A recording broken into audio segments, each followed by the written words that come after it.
Samedi 21 mai 2022. Lecture du livre des Actes des Apôtres, chapitre 16, versets 1 à 10.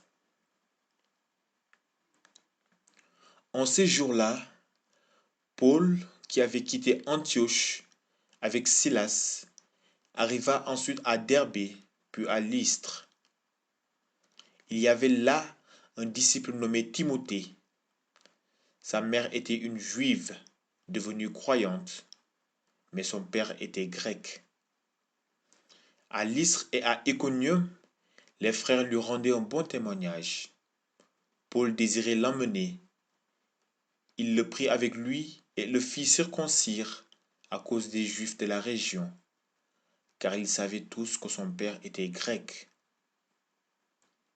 Dans les villes où Paul et ses compagnons passaient, ils transmettaient les décisions prises par les apôtres et les anciens de Jérusalem pour qu'elles entrent en vigueur. Les églises s'affermissaient dans la foi et le nombre de leurs membres augmentait chaque jour. Paul et ses compagnons traversèrent la Phrygie et le pays des Galates, car le Saint-Esprit les avait empêchés de dire la parole dans la province d'Asie. Arrivés en Mysie, ils essayèrent d'atteindre la Bithynie, mais l'Esprit de Jésus s'y opposa. Ils longèrent alors la Mysie et descendirent jusqu'à Troas. Pendant la nuit, Paul eut une vision. Un Macédonien lui apparut, debout, qui lui faisait une demande. Passe en Macédoine et viens à notre secours. À la suite de cette vision de Paul, nous avons aussitôt cherché à partir pour la Macédoine, car nous en avons déduit que Dieu nous appelait à y porter la bonne nouvelle. Parole du Seigneur.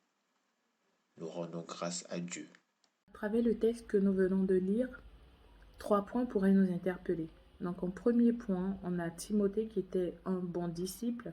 On nous dit qu'une fois que Paul arrive à Lystre, il est attiré par son attention et pas seulement qu'à Paul, puisque les chrétiens de Lystre et les chrétiens d'Iconium lui rendaient un bon témoignage au point où Paul voulait l'emmener avec lui pour annoncer la bonne nouvelle. Et dans un second point, on nous dit que Paul et Silas passaient de ville en ville pour annoncer la bonne nouvelle et aussi pour apporter les décisions prises par les anciens de l'Église et par les apôtres. Et ainsi, l'Église s'affermissait dans la foi et le nombre de croyants augmentait de jour en jour.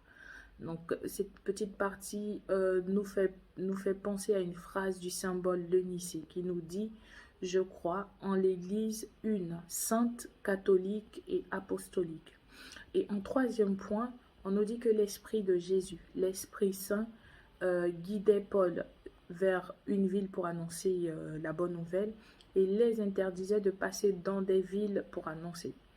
Alors, à travers ces 3 points et à l'approche de la Pentecôte, je prie que le Seigneur nous aide à augmenter notre foi, à maintenir cette foi en lui, à faire de nous des disciples comme Timothée auprès de notre entourage et même ailleurs, et aussi que nous ayons le discernement de pouvoir entendre l'Esprit Saint, qui va nous guider sur ce chemin qui mène vers le Père, qui pourra nous guider sur la bonne voie, la bonne route, et qui pourra nous interdire de passer sur des chemins qui ne conduisent pas au Père, qui ne mènent pas vers le Père.